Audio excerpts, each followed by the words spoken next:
નમસ્કાર વિદ્યાર્થી મિત્રો, કેમ છો? મજામાં છો? ફટાફટ વિદ્યાર્થી મિત્રો જોડાઈ જાઓ. ત્યાં સુધી હું લાઇટ સેટિંગ કરી દઉં એવું કે જેથી હું રૂપાળો દેખાઈ શકું.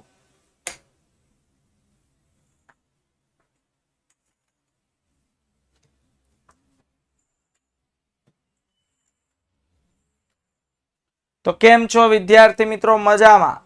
ફટાફટ લેક્ચરની શરૂઆત કરવી છે. ફટાફટ ઝડપથી જોડાઈ જાઓ જેથી કરીને આજે આપણે ચેપ્ટર નંબર 7 તરફ જઈ રહ્યા છીએ.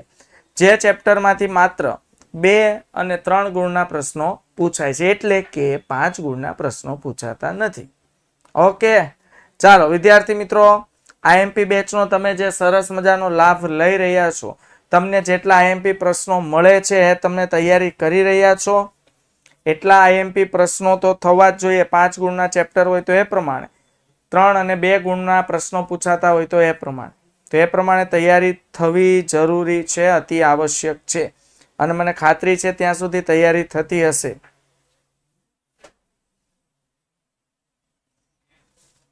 એકવીસ તારીખે એકમ કસોટી છે, એટલે કે પરમ દિવસે. ઓકે, એનું આજે અથવા કાલ સુધીમાં ક્લિયર થઈ જશે સ્નેહા. ઓકે, ચાલો તો વિદ્યાર્થી મિત્રો લેક્ચર તરફ આગળ વધીએ. અંકુશ ચેપ્ટર નંબર 7 હે ને, આપણે વિદ્યાર્થી મિત્રો જોયું હતું કે ભાઈ સંચાલનના કાર્યો કયા કયા છે. તો સૌથી પહેલું કાર્ય આવે છે આયોજન. સંચાલનના કાર્યોમાં કોનો સમાવેશ થાય છે એ વિશે આપણે વાતો કરી હતી, ચર્ચા કરતા હતા. તો સંચાલનના કાર્યમાં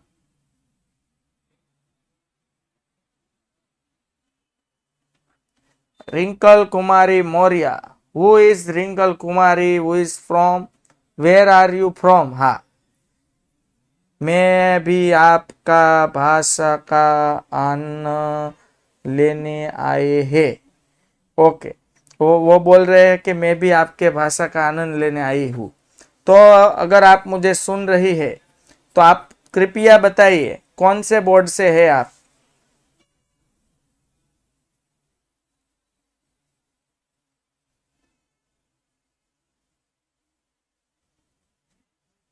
ओके, चलो कोई बात नहीं, हम शुरू करते हैं. Bihar board 12th class arts. Okay, तो फिर आप गुजरात बोर्ड 12th क्लास में क्या कर रहे हैं?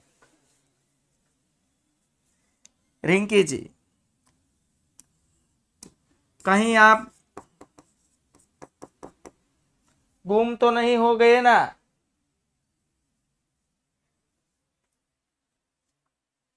ओके, तो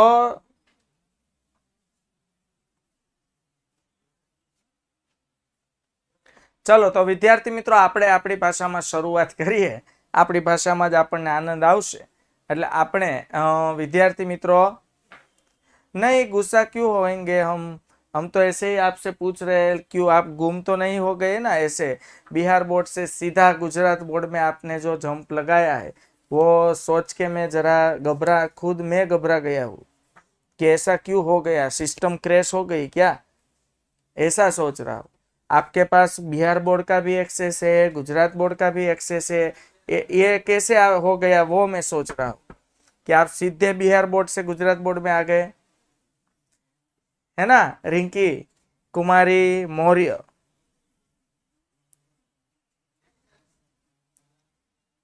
ओके, सो વિદ્યાર્થી મિત્રો, લેટ સ્ટાર્ટ વિથ ગુજરાતી. તો થયું એવું કે ભાઈ સંચાલનના કાર્યો આપણે જોયા. સંચાલનના કાર્યોનું આ છેલ્લું ચેપ્ટર છે. સંચાલનના કાર્યોની વાત કરું છું. તો સંચાલનના કાર્યોમાં પહેલું આપણે જોયું આયોજન, જેમાંથી 5 ગુણનો પ્રશ્ન આવે છે. પછી આપણે જોયું વ્યવસ્થા તંત્ર. પછી આપણે જોયું કર્મચારી વ્યવસ્થા. પછી આપણે જોયું દોરવણી.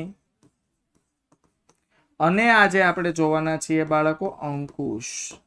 અંકુશ મીન્સ કંટ્રોલ. આપણે ઓલા મૂવીમાં આવે છે ને, કંટ્રોલ મજનુ કંટ્રોલ. કંટ્રોલ મતલબ નિયંત્રણ રાખવું. તો એ અંકુશ વિશે આપણે વાત કરવાના છીએ. ઓકે,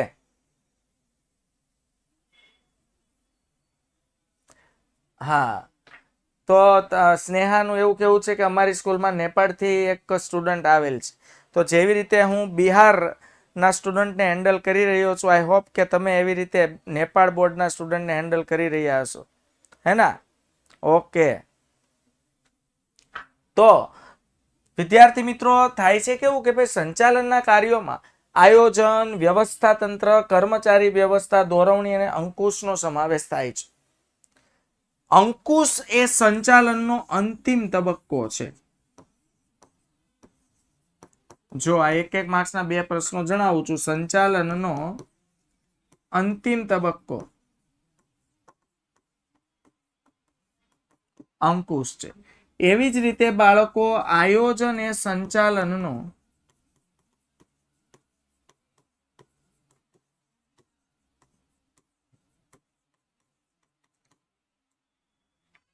પ્રથમ તબક્કો છે. આયોજન એ સંચાલનનો પ્રથમ તબક્કો છે અને અંકુશ એ સંચાલનનો લાસ્ટ, અંતિમ એટલે કે છેલ્લો તબક્કો છે. હવે ખાસ વાત એ છે કે આપણા મનમાં એવો ભ્રમ છે કે અંકુશ કાર્ય કરતા અટકાવે છે. અંકુશ કાર્યને અટકાવે છે. અને મેં એમ કીધું કે આ ભ્રમ છે અને ખરેખર ભ્રમ જ છે. અંકુશ ક્યારે કોઈ કાર્યને અટકાવતું નથી. અંકુશનો મતલબ થાય કંટ્રોલ. પણ ધંધાકીય એકમમાં ઘણી બધી પ્રવૃત્તિઓ જ્યારે કાર્યરત હોય ત્યારે આ દરેક પ્રવૃત્તિઓ પર દેખરેખ રાખીને, એ દરેક પ્રવૃત્તિઓ પર નિયંત્રણ રાખવાનું અને સુધારાલક્ષી પગલાં લેવાના, એટલે કે પ્રવૃત્તિ દીઠ જે ભૂલ હોય એમાં સુધારાલક્ષી પગલાં લેવા, એને કહેવાય બાળકો અંકુશ.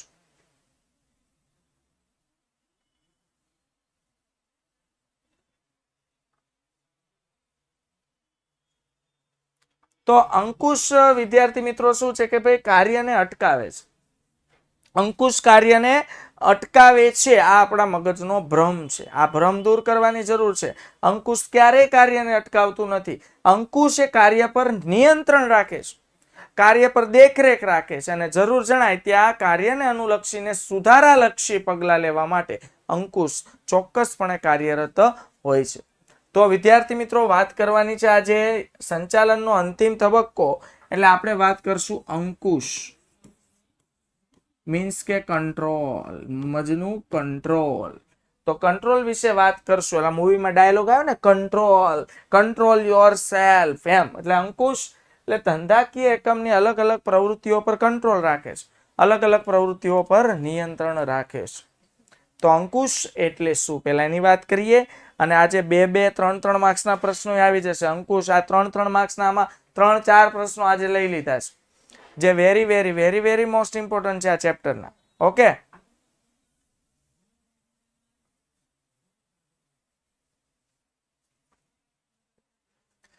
તો જોઈએ સંચાલનની પ્રક્રિયામાં ક્રમની દ્રષ્ટિએ આયોજન એ પ્રથમ કાર્ય છે. 1 માર્ક્સનો પ્રશ્ન. સંચાલન પ્રક્રિયામાં બોલો પહેલો ક્રમ કોનો આવે છે? આયોજન, પ્લાનિંગ. અને અંકુશ એ છેવટનું કાર્ય છે. એટલે સંચાલનનું પહેલું કાર્ય છે બાળકો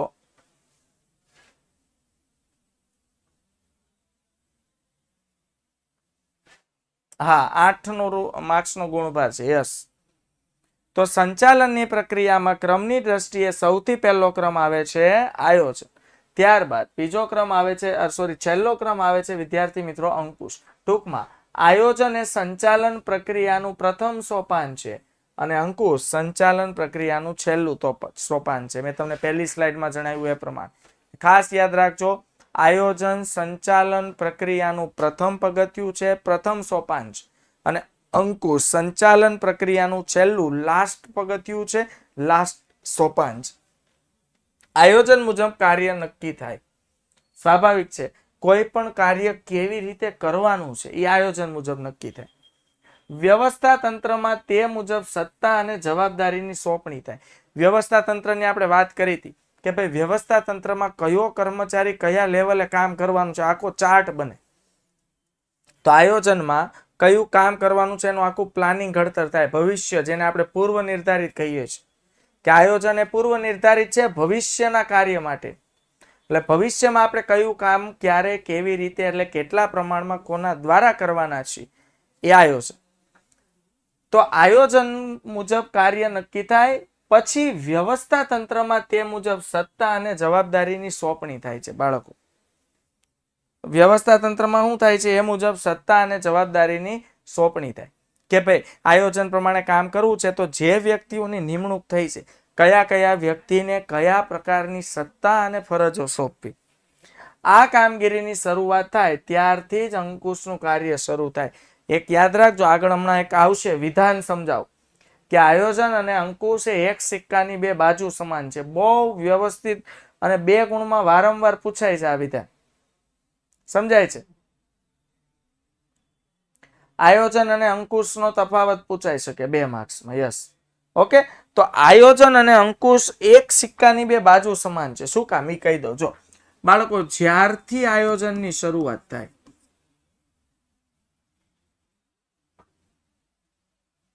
જ્યારથી આયોજનની શરૂઆત થાય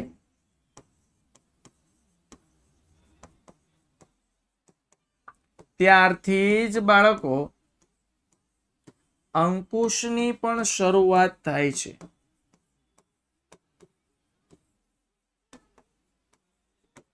એટલે અંકુશ છે ને એ આયોજનની જેમ સતત ચાલતી પ્રક્રિયા છે.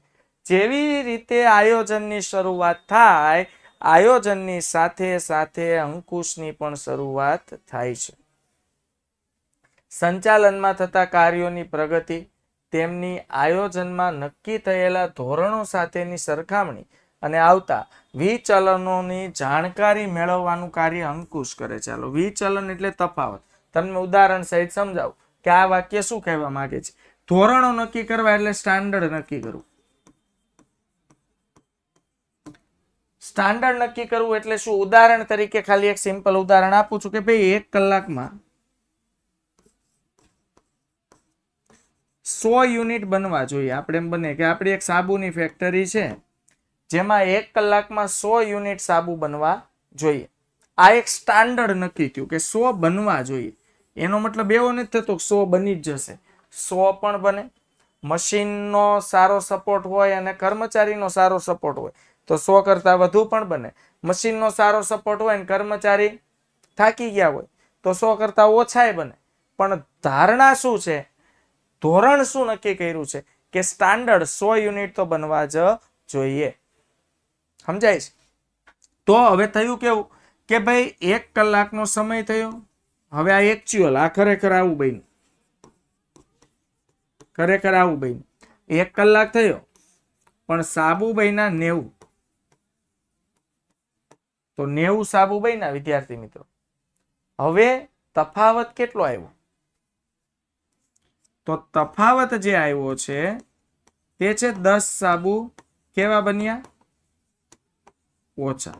10 સાબુ કેવા બન્યા? ઓછા બન્યા. સમજાય છે? ક્લિયર થાય છે?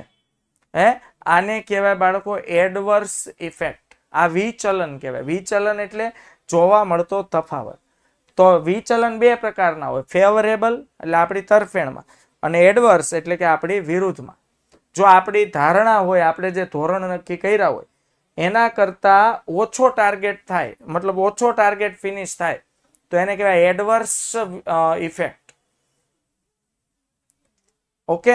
અને આપણે જે ટાર્ગેટ નક્કી કર્યો છે એના કરતા એ જ સમયમાં વધુ સારો ટાર્ગેટ અચીવ કરી શકીએ એને કહેવાય ફેવરેબલ ઇફેક્ટ. આને કહેવાય વિચલન. વિચલન એટલે આપણે જે ધારણાઓ નક્કી કરી છે, જે ધોરણોની સ્થાપના કરી છે, એ પ્રમાણે ખરેખર કામ થાય છે કે નહીં એ વચ્ચેનો તફાવત.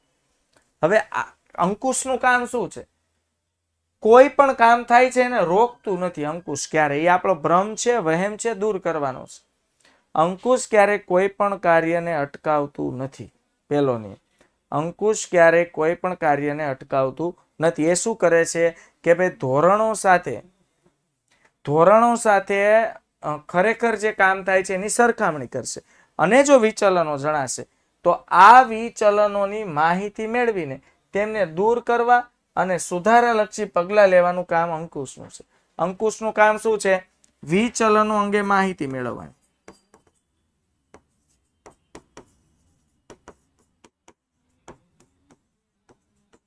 વિચલનો અંગે માહિતી મેળવી સુધારાલક્ષી પગલા લેવા. સિમ્પલ છે. હવે વિચલન, જેમ કે આ 10 યુનિટનું ઉત્પાદન ઓછું થયું તો એનું કારણ શું? તો એની માહિતી જાણવાની કે ભાઈ કર્મચારીએ ટાઈમ પાસ કર્યો, મશીન બરાબર નથી ચાલતું, મશીનની ઉત્પાદન ક્ષમતા ઘટી ગઈ છે. શું? What is the reason? આનું કારણ શું છે? તો એ કારણ જાણવાનું કામ અંકુશ લેવલે થાય છે અને એ કારણનું સોલ્યુશન લાવીને સુધારાલક્ષી પગલાં લેવા એટલે અંકુશ. ચાલો, સમજાય છે? ક્લિયર થાય છે? આગળ આપણે વાત કરીએ બાળકો અંકુશનું મહત્વ. ધંધાકીય એકમમાં અંકુશનું શું મહત્વ છે? હે ને? તો અંકુશનું મહત્વ જરૂરી છે, ખૂબ જરૂરી છે બાળકો. વિચલન એટલે તફાવત. મેં હમણાં જ કીધું વિચલનની આખું ઉદાહરણ સહિત સમજાયું બેટા. વિચલન એટલે તફાવત. આપણે જે ધોરણો નક્કી કર્યા છે, જે સ્ટાન્ડર્ડ, આપણે જે ગોલ નક્કી કર્યો છે, એ ગોલ પ્રમાણે કામ થાય ગુડ, એના કરતા ઓછું કામ થાય એડવર્સ, અને એના કરતા વધુ કામ થાય તો ફેવરેબલ. આ વિચલન. એટલે આપણે જે ગોલ નક્કી કર્યો છે એ અને થયેલ કામ વચ્ચે જે તફાવત જોવા મળે એને કહેવાય વિચલન. હાલો, અંકુશ એ સંચાલનનું મહત્વનું સોપાન છે બાળકો. અંકુશ એ સંચાલનનું અતિ મહત્વનું સોપાન છે. સંચાલનના ઉદ્દેશોને સિદ્ધ કરવા અંકુશની જરૂર પડે છે. સંચાલનના જે ઉદ્દેશો છે, આ ઉદ્દેશોને સિદ્ધ કરવા માટે અંકુશની ખાસ જરૂર પડે છે.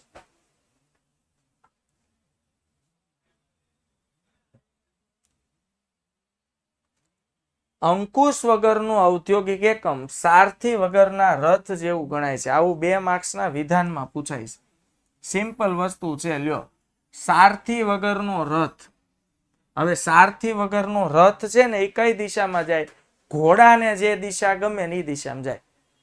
સારથી વગરના રથની દિશા ચોક્કસ ન હોય. એ તો હવે સારથી જ નથી, જે રથ છે બરોબર, 2 ઘોડા એમાં જોડેલા છે. હવે રથને હેન્ડલ કરવા માટે, ઘોડાને હેન્ડલ કરવા માટે સારથી જોઈએ, જેના હાથમાં રાસ હોય, દોરડું હોય, લગામ જેને કહેવાય.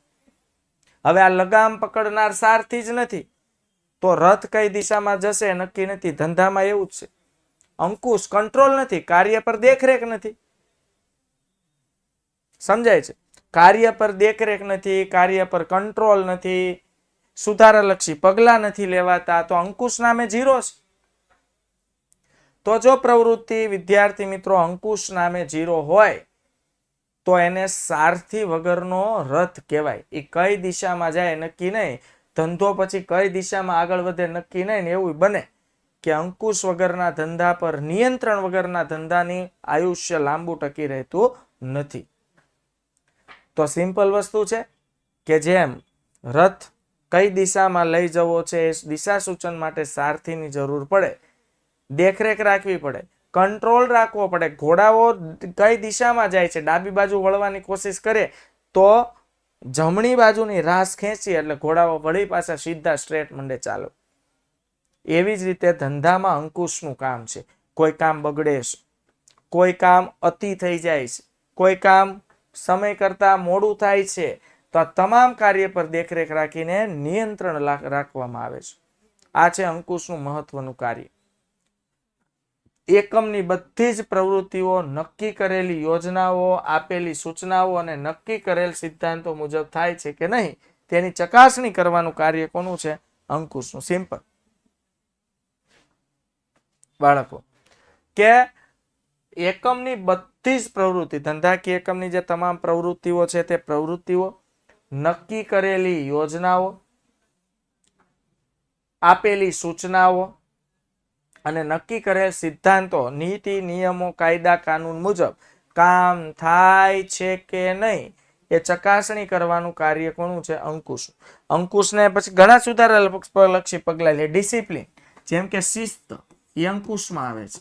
લ્યો, ધંધાકીય એકમમાં શિસ્ત જાળવવું બહુ જરૂરી છે. કે ભાઈ કર્મચારીઓ સમય આપ્યો હોય કે ભાઈ સવારે 8 થી સાંજના 8, તો સવારે 8 વાગ્યે કર્મચારીઓ, દરેક કર્મચારીઓ હાજર થઈ જ જાય એ માટેના સિદ્ધાંતો કઢાવો. જે કર્મચારી લેટ થાય એ પ્રમાણે પગાર કપાતો હોય, નુકસાન, મતલબ અલગ અલગ જોગવાઈ કંપની પ્રમાણે, ધંધા પ્રમાણે કરેલી હોય છે. આ એક અંકુશનું જ છે કાર્ય. નહીતર કોઈ જાતનો નિયમ ન હોય, અંકુશ ન હોય, તો ઊંઘણશી હોય 8 વાગ્યા 8:15 આવે, 8:30 આવે, કોઈ 9 વાગે આવે અને સામે આવીને કહી દે કે ભાઈ આજે 1 કલાક મોડો આવ્યો ને પગાર કાપ નાખજો. બાકી આમ જો કોઈ લપસપ ને હું ગમે ત્યારે આવું એમ થોડું હાલે. ધંધાના ટાઈમે આવવાનું છે. સમજાય છે? ક્લિયર થાય છે? તો આ બધું તપાસવાનું, ચકાસવાનું કામ કોનું છે? અંકુશ. અંકુશનો મુખ્ય હેતુ ભૂતકાળમાં થઈ ગયેલી ભૂલો અને ખામીઓને શોધવાનું અને એનું પુનરાવર્તન ન થાય, એટલે ફરી ન થાય. એકવાર ભૂલ થાય બરોબર છે, તો આ જે ભૂલ ભૂતકાળમાં થઈ ગયેલી ભૂલો અને ખામીઓને શોધવી. ભૂતકાળની ભૂલો.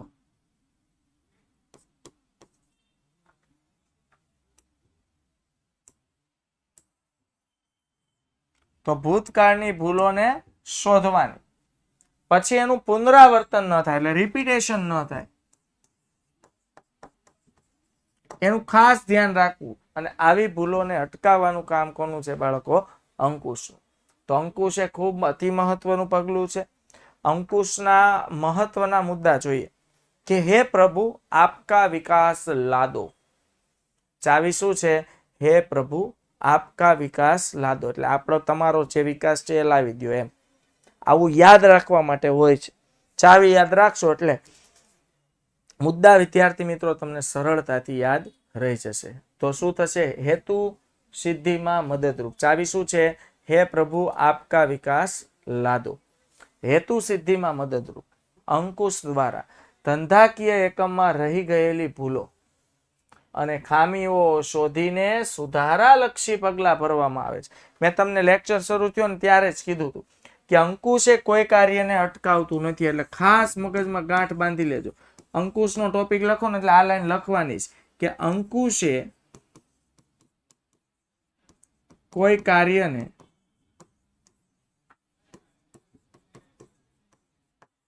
અટકાવતું નથી, પરંતુ કાર્ય સંબંધી ભૂલો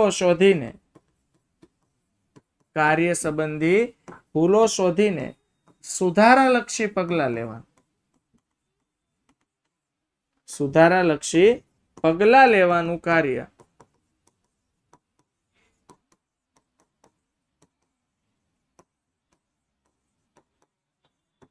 અંકુશનું છે.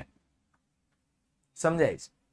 તો અંકુશ દ્વારા એકમમાં રહી ગયેલી ભૂલો અને ખામીઓ શોધીને સુધારાલક્ષી પગલાં ભરવામાં આવે છે.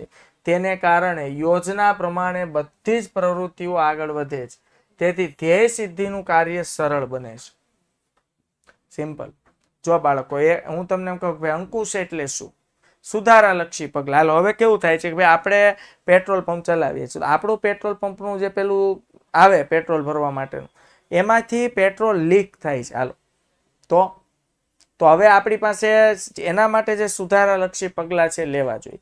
બીજું તમને કહું, આપણા ઘરનું માટલું હોય પાણીનું, બરોબર છે? તો પાણીના માટલામાંથી નળ મારફતે ટીપે પાણી પડ્યા કરતું છે.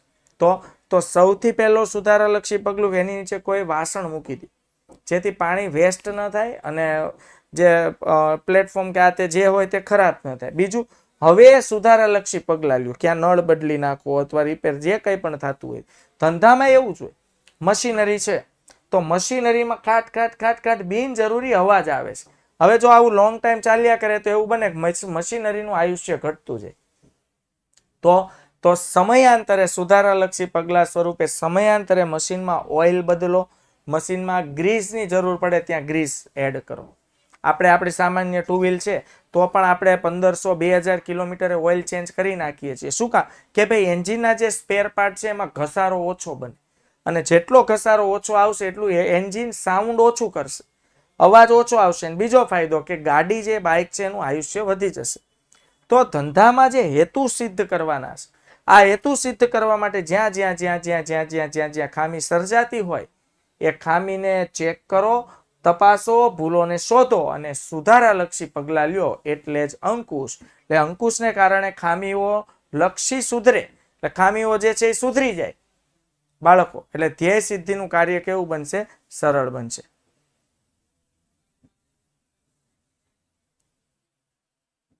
100% બ્લુપ્રિન્ટ ફોલો કરી શકાય, એમાં કઈ વાંધો નથી, પણ સજેશન ખાલી એટલું જ છે કે ટેક્સ્ટ બુક ને પહેલું પ્રાધાન્ય આપવાનું, કારણ કે ગયા વર્ષે બ્લુપ્રિન્ટમાં ઘણા બધા ચેન્જીસ થયા હતા, એટલે બ્લુપ્રિન્ટ 100% નથી એમ સમજવા. ઓકે, પણ તમે એક લેવલે અત્યારે બ્લુપ્રિન્ટને ધ્યાનમાં રાખીને પ્રેક્ટિસ કરો, તૈયારી કરો, એમાં કાંઈ વાંધો નથી, કારણ કે બ્લુપ્રિન્ટમાં ચેન્જ થાય 2-5 માર્ક્સનું થાય, 50-50 માર્ક્સનું ન થાય, એટલે 90% બ્લુપ્રિન્ટ પ્રમાણે જ હોય, એટલે એટલું બધું ટેન્શન નહીં લેવા, પણ ટેક્સ્ટ બુક આપણી કમ્પ્લીટ ક્લિયર કટ હોવી જોઈએ. ચાલો, હવે આવે છે પ્રવૃત્તિઓ પર અંકુશ. ધંધાની વિવિધ પ્રવૃત્તિઓ કાર્ય વિસ્તારો પર અંકુશ રાખવો શક્ય બને છે. તો અંકુશની મદદથી તમે ધંધાકીય એકમની દરેક પ્રકારની પ્રવૃત્તિઓ પર, પછી જો મશીનરીના કામ ચાલતા હોય ત્યાં, કર્મચારી કામ કરતા હોય ત્યાં છે, એ ઉપરાંત ધંધાકીય એકમની ખરીદ વેચાણની પ્રવૃત્તિ,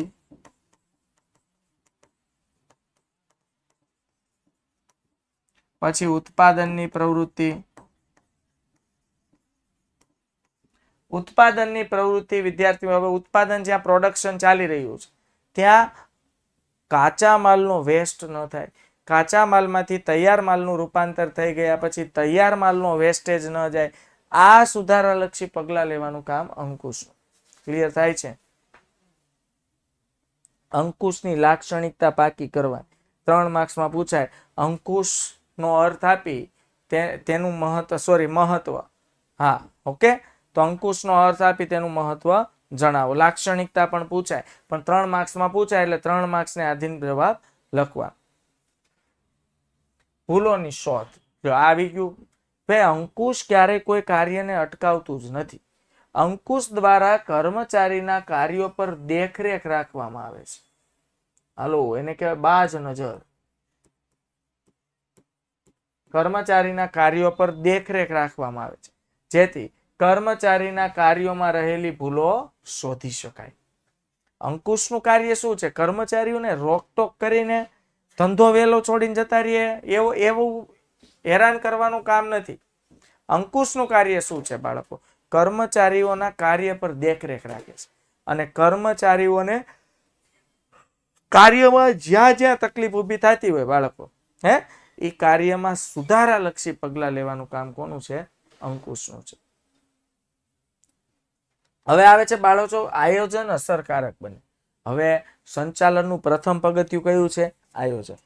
હવે આયોજન મુજબ જો કામ કરવું હોય તો અંકુશ અતિ આવશ્યક છે, કે તમે જે રસ્તા પર જવાના છો, તમારા ધંધાનો જે ગોલ છે, તમે જેટલું ખરીદી કરીને, ઉત્પાદન કરીને, વેચાણ કરીને જે ટર્નઓવર વાર્ષિક કરવા માંગો છો, એ ટર્નઓવર પ્રમાણે જો તમારે તમારો ગોલ સેટ કરીને આગળ વધવું હોય તો દરેક ડગલે અને દરેક પગલે અંકુશની અતિ આવશ્યકતા ઊભી થાય છે. અંકુશે રસ્તે થયેલી ભૂલો, વિચલનને શોધીને સુધારાલક્ષી પગલાં લે છે, જેનાથી આયોજન અસરકારક બને છે, એટલે કે આયોજન સરળતાથી પાર પાડી શકાતું હોય છે. પ્રવૃત્તિઓ વચ્ચે સંકલન. હવે ખરીદ વેચાણની પ્રવૃત્તિઓ હોય તો અંકુશના લીધે દરેક એકબીજાની પ્રવૃત્તિઓ પર સંકલન સાધી શકાય છે, એકબીજાની પ્રવૃત્તિઓને જોડી શકાય છે, જોડાણ કરી શકાય છે. કેવી રીતે? કે ભાઈ ખરીદ ડિપાર્ટમેન્ટ છે, તો ખરીદ વિભાગ છે ધંધામાં કાચા માલની ખરીદી કરે છે,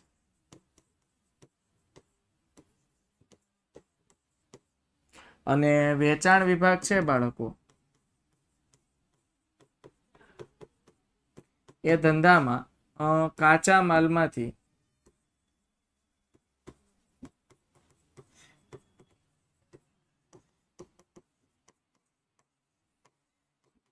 તૈયાર થયેલ માલનું શું કરે છે? ઉત્પાદન કરે છે. સિમ્પલ વસ્તુ છે. તો અંકુશના લીધે એકમના વિવિધ પ્રવૃત્તિઓ વચ્ચે સંકલન છે. હવે સંકલન કેવું બન્યું તો સાંભળો, કે ભાઈ વેચાણ વિભાગ અને ખરીદ વિભાગને એકબીજાની ખબર હોવી જોઈએ.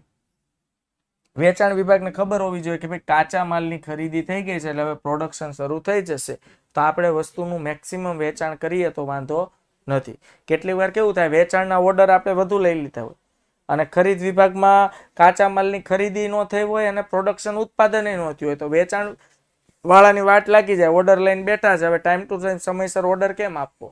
જો સંકલનનો અભાવ હોય ને તો આવું થાય. સિમ્પલ વસ્તુ છે, સમજો. કાચા માલની ખરીદી થાય એટલે વસ્તુનું શું થાય? ઉત્પાદન. વસ્તુનું ઉત્પાદન થયા પછી વસ્તુનું વેચાણ વિભાગમાં જઈને શું કરવામાં આવે છે? વેચાણ. સમજાય છે? તો ખરીદ વિભાગ અને વેચાણ વિભાગ વચ્ચે સંકલન હોવું જોઈએ, નહીતર ઉત્પાદન હજુ થયું જ નથી. જેમ કે કાર હોય, કાર તો કાર બનાવતી ફેક્ટરીઓમાં આવું જોઈએ, ઓર્ડર પ્રમાણે લોકો ઉત્પાદન કરે. હવે કેટલીક વાર થયું કેવું, વેચાણ વિભાગનું ઉત્પાદન વિભાગ સાથે સંકલન જ નથી કે ભાઈ વેચાણ વિભાગે 200 કારના ઓર્ડર લઈ લીધા છે, પણ ઉત્પાદન વિભાગને ખબર જ નથી 200 કારના ઓર્ડર લેવાઈ ગયા છે અને 1 મહિનામાં ડિલિવરી આપવાની છે.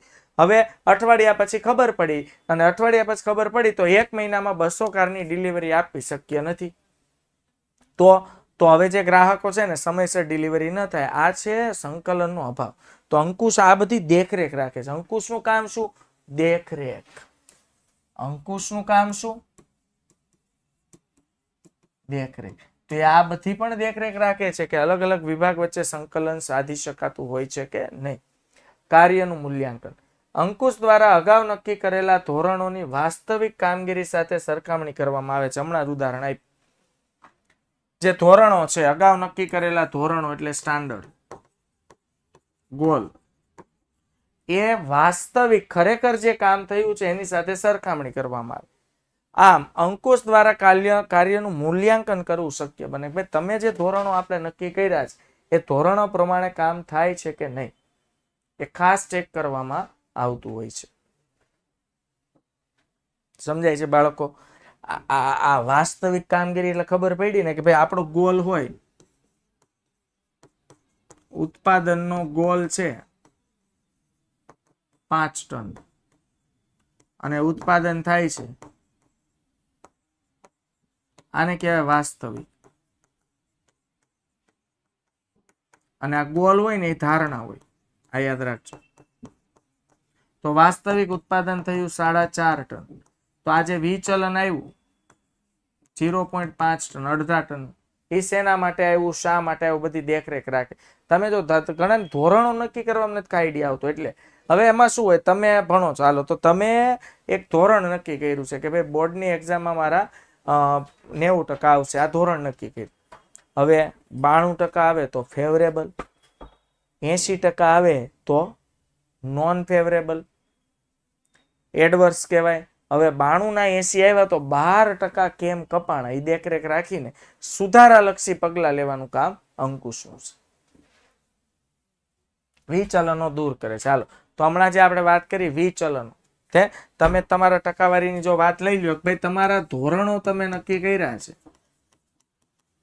92%, બરોબર છે. વાસ્તવિકતા એટલે ખરેખર થયું એવું. આપણે દ્વિતીય પરીક્ષાની વાત કરીએ, બોર્ડમાં 92 જ આવશે, પણ ખરેખર એવું થયું કે ભાઈ તમારા 80% આવ્યા. તો આ જે વચ્ચેનો જે તફાવત આવ્યો ને, આ તફાવતને કહેવાય વિચલન. કેટલો તફાવત આવ્યો? 12%. તો અંકુશ છે ને આ વસ્તુની દેખરેખ રાખે.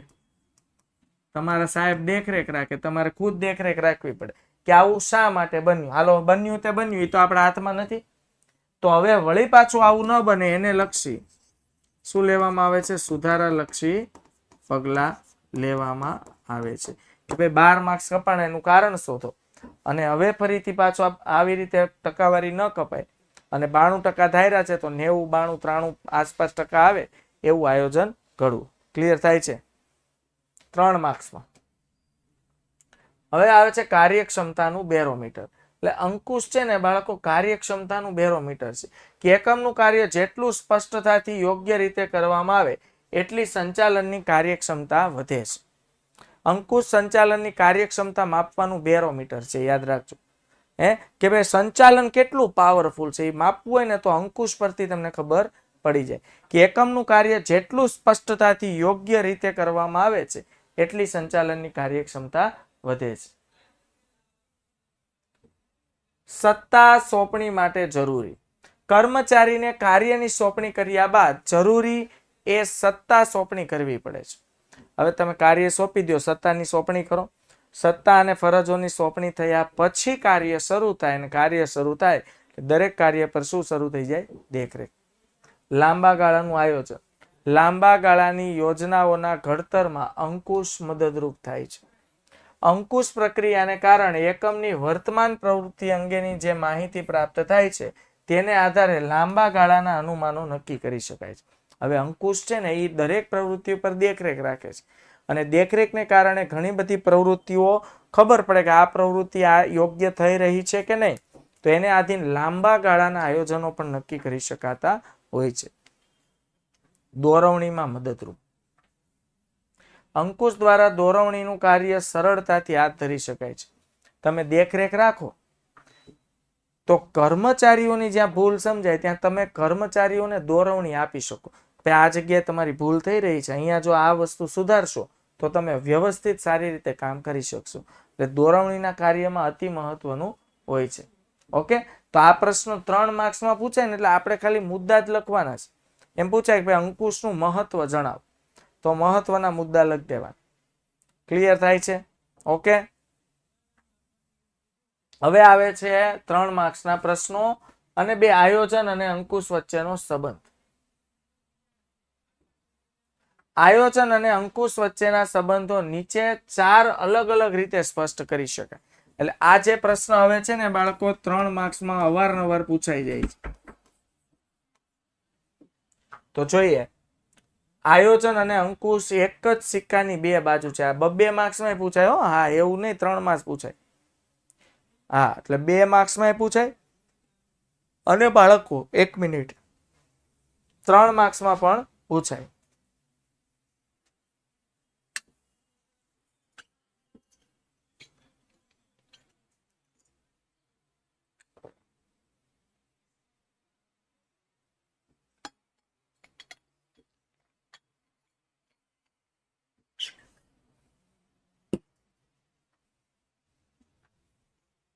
તો બાળકો આયોજન અને અંકુશ એક સિક્કાની 2 બાજુ સમાન છે. બધા પૂછાય તો 5 માર્ક્સમાં હોય, પણ આ ચેપ્ટરમાંથી 5 માર્ક્સનો પ્રશ્ન આવશે ને. એટલે બટા ઉપાધિ કરોમાં કદાચ અંકુશનું મહત્વ જણાવો એવું પૂછાઈ ગયું છે, તો એ જણાવો એટલે એમાં મુદ્દા જણાવવાના હોય. 3 માર્ક્સનો પ્રશ્ન છે, સમજાય છે? સમજાવવાના નથી. વધારે મુદ્દા હોય ત્યારે સમજાવવાના નહીં. માર્ક્સ પ્રમાણે આપણી બુદ્ધિ ચલાવવાની. પૂછી તો શકાય ભાઈ, એવો કોઈ મર્યાદા નથી કે અંકુશનું મહત્વ ન પૂછાય. એટલે મને વિદ્યાર્થીઓ આવા પ્રશ્નો કરે ને ત્યારે બહુ આશ્ચર્ય થાય, સાહેબ આ પૂછાય હો ભાઈ, પૂછાય, પણ આપણે માર્ક્સની મર્યાદા પ્રમાણે એનો ઉત્તર લખવાનો. સિમ્પલ વસ્તુ છે. 3 માર્ક્સમાં અંકુશનું મહત્વ પૂછાય એટલે માત્ર મુદ્દા જ લખવાના, ડરે સમજાવવાનો નહીં એકે. ક્લિયર? ક્લિયર? ચાલો, તો આ 3 માર્ક્સનો પ્રશ્ન છે. 2 માર્ક્સમાં પણ પૂછાય કે આયોજન અને અંકુશ એક જ સિક્કાની 2 બાજુઓ સમાન છે. બાળકો, હું તમને સિમ્પલ વસ્તુ કહું કે મેચ હોય એટલે આમ સિક્કો ઉછાળવામાં આવે. એ શા માટે એક સિક્કાની 2 બાજુ કહેવાય? એ લોજિક નથી ખબર ઘણા. એ કહું, જો એક સિક્કાની 2 બાજુ એટલે તમે આમ સિક્કો ઉછાળો એટલે કાટ અને છાપ બંને સાથે જ ઉપડે. એવું બન્યું કે આમ ઉછાળો સિક્કો એટલે કાટ અલગ ઉછળે અને છાપ અલગ ઉછળે, બંને સાથે ઉછળે. એનો મતલબ એવો થયો, જ્યાં આયોજન હોય ને ત્યાં અંકુશ હોય જ. આયોજનની શરૂઆત થાય ને એટલે અંકુશની શરૂઆત કરવી ન પડે, થઈ જ જાય. સમજાય છે? એટલે આયોજનની સાથે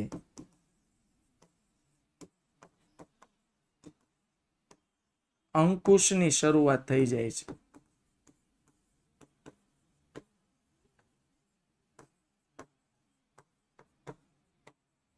આયોજનની સાથે જ અંકુશની શરૂઆત થઈ જાય છે, અને માટે જ આયોજન અને અંકુશ એક જ સિક્કાની 2 બાજુ સમાન છે. જો હવે આયોજન અને અંકુશ એ સંચાલનના વિવિધ કાર્યો પૈકી અતિ મહત્વના છે. બંને કાર્યો. આયોજન એ સંચાલનનું પ્રથમ, જ્યારે અંકુશ એ સંચાલનનું લાસ્ટ પગથિયું છે. આયોજનમાં રહેલી ભૂલો, વિચલનોને શોધીને સુધારાલક્ષી પગલાં લેવાનું કામ કોનું? અંકુશ. અંકુશ ક્યારેય લખવાનું, અંકુશ ક્યારેય કોઈ કામને અટકાવતું નથી, પણ દરેક કાર્ય પર દેખરેખ રાખીને સુધારાલક્ષી પગલાં લેવાનું કાર્ય અંકુશનું છે. લખાય એટલે આયોજનની સફળતાનો આધાર અંકુશ પર રહેલો છે. આ યાદ રાખજો. તમે પ્લાનિંગ તો ઘડી નાખ્યું પણ કાર્ય પર દેખરેખ નથી અથવા દેખરેખ છે તો જે વ્હીલ ચલનો જણાય છે એમાં સુધારાલક્ષી પગલાં તો લેવાતા નથી. તો જો તમારું આયોજન તો અને માત્ર તો જ સફળ થાય જો અંકુશ પાવરફુલ હોય. એટલે આયોજનની સફળતાનો આધાર અંકુશ પર રહેલો છે. આયોજન વગર અંકુશનું અસ્તિત્વ શક્ય જ નથી. યાદ રાખજો, આયોજન વગર અંકુશનું અસ્તિત્વ શક્ય નથી. આયોજન હોય એટલે અંકુશ હોય ને હોય. આયોજન વગર અંકુશ ન હોય. આ નિયમ છે. એટલે આયોજનમાં જન્મ થાય એટલે સાથે સાથે અંકુશનો જન્મ થાય, અને આયોજન ન હોય એટલે અંકુશ પણ ન હોય. કારણ કે આયોજન ન કરવામાં આવ્યું હોય તો અંકુશની જરૂરિયાત જ નથી રહેતી. તમે આયોજન જ નથી કર્યું, કોઈ જાતનું પ્લાનિંગ જ નથી કર્યું 92% લાવવા માટે, તો પછી તમારા કાર્યો પર નિયંત્રણ રાખવાની ક્યાં જરૂરત છે? વાંચવું ન વાંચવું એનાથી પછી શું ફરક પડે છે? પણ તમે 90%નો ટાર્ગેટ નક્કી કર્યો એટલે આયોજન ઘડી નાખ્યું હોય. હવે એ પ્રમાણે તમારે તમારા કાર્ય પર દેખરેખ રાખવી પડે કે XYZ જગ્યાએ વધુ ટાઈમ વેસ્ટ થઈ જાય છે, ફોનમાં, ઇન્સ્ટામાં, ફેસબુકમાં વધુ ટાઈમ વેસ્ટ થઈ જાય છે, તો આ ટાઈમને ઓછો કરીને ભણવા પ્રત્યે કઈ રીતે રાખી, આ દેખરેખ અને સુધારાલક્ષી પગલાં. આમ કહી શકાય કે આયોજન અને અંકુશ એક સિક્કાની બે બાજુ સમાન છે. બીજું આવે છે બાળકો પરિવર્તનો સામે રક્ષણ. આયોજન છે ને આંતરિક અને બાહ્ય પરિબળો ઉપર આધારિત હોય છે, અને આયોજન ભવિષ્ય માટે હોય છે. ભવિષ્યમાં શું ચેન્જ થશે કોઈને ખબર હોતી નથી. હવે આંતરિક પરિબળો તો આપણા કંટ્રોલમાં હોય, હાલો આપણે નિયંત્રણ કરી શકીએ. પણ જે બાહ્ય પરિબળો છે, બાહ્ય એટલે ધંધાની બહારના પરિબળો, એને આપણે નિયંત્રણ નથી કરી શકતા. જેમ કે તેજી મંદી આપણા ધંધાના હાથમાં નથી. તેજી આવે તો આપણને અસર થાય, મંદી આવે તો આપણે અસર થાય. મંદી આવે તો આપણે આમ કઈ શિલ્ડ રાખીને ઊભા ન રહી જઈ શકીએ કે ભાઈ રેવા દો, અમારા ધંધા મંદી ન જોયો ભાઈ. હા, એવું ન હોય, સમજાય છે? સરકારી નીતિમાં ફેરફાર થાય. લ્યો, GST આવ્યો 2017માં, ત્યારે ઘણા ધંધા નહોતી મજા આવી, પણ શું કરવાનું, સરકારી નીતિ ચેન્જ થઈ ગઈ, આખા ભારતમાં GST અપ્લાય કરી દીધો. તો જે ધંધાને ફાવક નહોતો એને GST પ્રમાણે કામ કરવાનું શરૂ કરવું પડે. ભાઈ એ સરકારને રિક્વેસ્ટ ન કરે કે ભાઈ અમારા હાટું નવો લાવો કાયદો, એમ ન હોય. તો આ બાહ્ય પરિબળો છે. ફેશનમાં ફેરફાર થાય. લ્યો, કપડાના ધંધામાં જોડાયેલા ફેશનમાં ફેરફાર થાય. કાચા માલની અછત વગેરેને સમજીને તેના સુધારાલક્ષી પગલા માટે અંકુશ બહુ જરૂરી છે. નિયંત્રણ જરૂર છે કે ભાઈ મંદીનો સમય આવે તો ધંધામાં દેખરેખ રાખીને કઈ પ્રકારના નિયંત્રણો લાદી શકાય. સરકારી નીતિમાં ચેન્જ થાય તો આપણે એ નીતિમાં ઢળવા માટે કઈ રીતના ચેન્જીસ લાવી શકીએ. આવા સુધારાલક્ષી પગલા લેવાનું કામ કોનું છે? અંકુશનું. એટલે અંકુશ અને આયોજન દ્વારા પરિવર્તનો સામે રક્ષણ મળે છે. યાદ રાખશો, આ બીજું વિધાન છે કે સમજાવો. અંકુશ અને આયોજન દ્વારા પરિવર્તનો સામે રક્ષણ મળે. નવા પરિવર્તનો આવે તો એ અંકુશ અને આયોજનનું કામ પરફેક્ટ હોય તો તમે પરિવર્તનો સામે રક્ષણ મેળવી શકો છો. અંકુશ માટે આયોજન પૂર્વ શરત છે. ધંધાના ધ્યેયની સિદ્ધિનું કાર્ય આયોજન દ્વારા કરવામાં આવે છે. ધંધાનો જે ધ્યેય છે એ સિદ્ધ કરવાનું કામ આયોજન દ્વારા થાય છે. પરંતુ આયોજનની પ્રવૃત્તિ યોજના મુજબ થાય છે કે નહીં જોવાનું, દેખરેખ રાખવાનું કામ અંકુશ દ્વારા થાય છે. ધંધાના હેતુ સિદ્ધ કરવા માટે પ્લાનિંગ ઘડવું પડે, ભવિષ્યનું બધું આયોજનમાં થાય. પરંતુ લેકિન આયોજનની જે પ્રવૃત્તિઓ છે કે આયોજન ઘડ્યું હોય કે XYZ સમયે XYZ કામ કરવાના છે, તો એ પ્રવૃત્તિઓ પર નિયંત્રણ કઈ રીતે લાવવું એ કામ અંકુશનું છે. અંકુશ નક્કી કરેલા ધોરણોને વાસ્તવિક કામગીરી સાથે સરખાવી, આ પાછો લાઈન આવી લખવાની, વિચલનો શોધીને એમાં સુધારાલક્ષી પગલા લે. આ મુખ્ય કામ અંકુશ. ધોરણો સાથે વાસ્તવિક કામને સરખાવાના, જે વિચલન આવે એને શોધીને સુધારાલક્ષી પગલા લેવામાં આવે છે. આમ સફળ આયોજનની પૂર્વ શરત અંકુશ બને છે. જો તમારું સફળ આયોજન તમારે બનાવવું હોય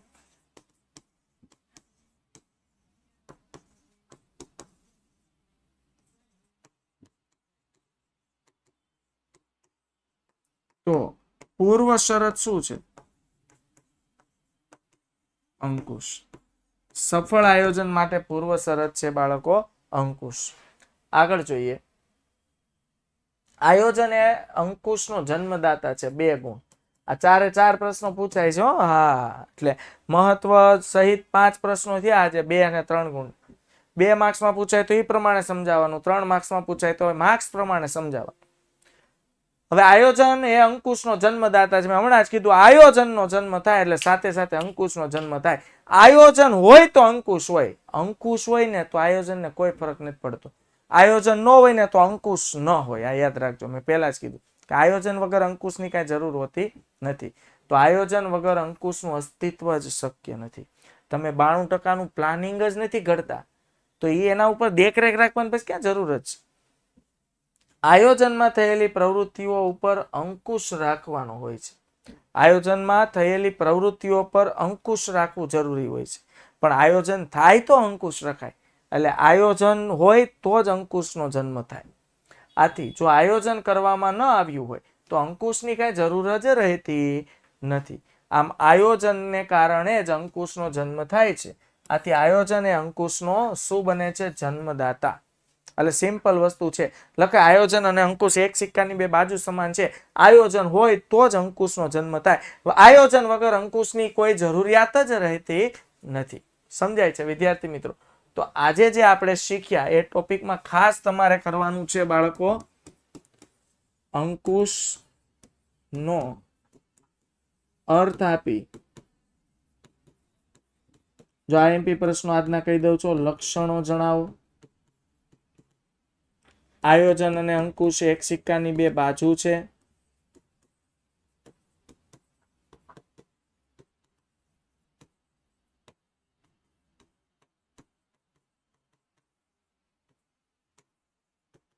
આમ તો એક કામ કરો ને, હું તમને આવતા લેક્ચરમાં લિસ્ટ જ આપી દઈશ આઈએમપી નું. ઓકે, એટલે તમારે કઈ ટેન્શન રહેશે નહીં. આ ચેપ્ટર છે આવતીકાલે અંકુશના. હજુ આઈએમપી પ્રશ્નો લેશું ને, કે 4 પ્રશ્નોમાં થોડું પૂરું કરી દઈશું. ઓકે ઓને વિદ્યાર્થી મિત્રો? પણ આટલા આઈએમપી તો કરજો જ અહીંથી જેટલા આપવામાં આવે છે એટલા. ઓકે, તો મળશું ફરીથી. ત્યાં સુધી આવજો. Bye bye, take care, C you. જય હિન્દ, ભારત માતા કી જય. એકમ કસોટીનો સિલેબસ છે ટોટલ 1 થી 9 ચેપ્ટર.